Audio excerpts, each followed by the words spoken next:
La naissance de l'Empire romain, une période de guerre civile, 1er siècle avant Jésus-Christ. Au 1er siècle avant Jésus-Christ, la République romaine agonise. Les conseils du Sénat ne sont plus écoutés. Rome devient un jouet entre les mains de généraux ambitieux qui luttent les uns contre les autres.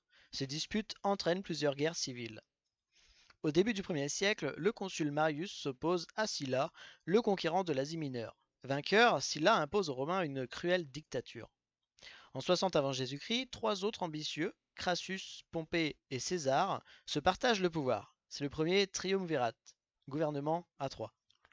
Après la mort de Crassus, c'est la rupture entre César et Pompée. En 49 avant Jésus-Christ, Jules César, le vainqueur des Gaulois, chasse Pompée de Rome, puis le poursuit en Grèce et en Égypte. Après l'assassinat de son rival, César rentre vainqueur à Rome et se fait nommer dictateur à vie en -46.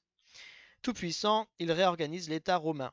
En -44, il est assassiné par des sénateurs qui connaissaient son désir d'être roi. Après -44, les dernières luttes opposent Octave, petit-neveu et fils adoptif de César, à Antoine, général lieutenant de César. Soutenu par la reine d'Égypte, Cléopâtre, Antoine est finalement vaincu à la bataille navale d'Actium en 31 avant Jésus-Christ. Octave, vainqueur, rétablit la paix. Le Sénat le proclame princeps, c'est-à-dire premier des citoyens. Octave Auguste fonde l'Empire. En 27 avant Jésus-Christ, le Sénat décerne à Octave les titres d'Auguste, protégé des dieux, et d'impérator, chef victorieux. Le mot impérator a donné en français les mots empereur et empire. La République romaine est bien morte. L'empereur Auguste a tous les pouvoirs. Grand pontife, il exerce une autorité religieuse. Impérator, il est le chef des armées.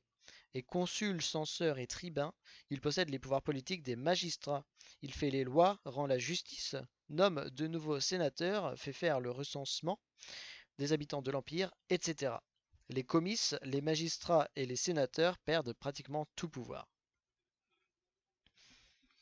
Bien que tout-puissant, Auguste n'a jamais abusé de son pouvoir. Après avoir rétabli l'ordre, il protège la religion, le mariage et la famille. Le poète Virgile, son ami, chante la vie simple des paysans, l'honneur de mourir pour la patrie, etc.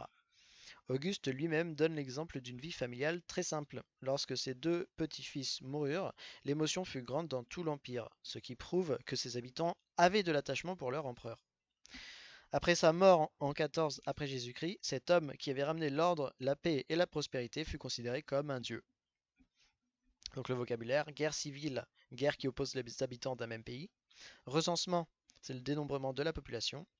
Et la patrie, c'est le pays où l'on est né, pays du père et des ancêtres.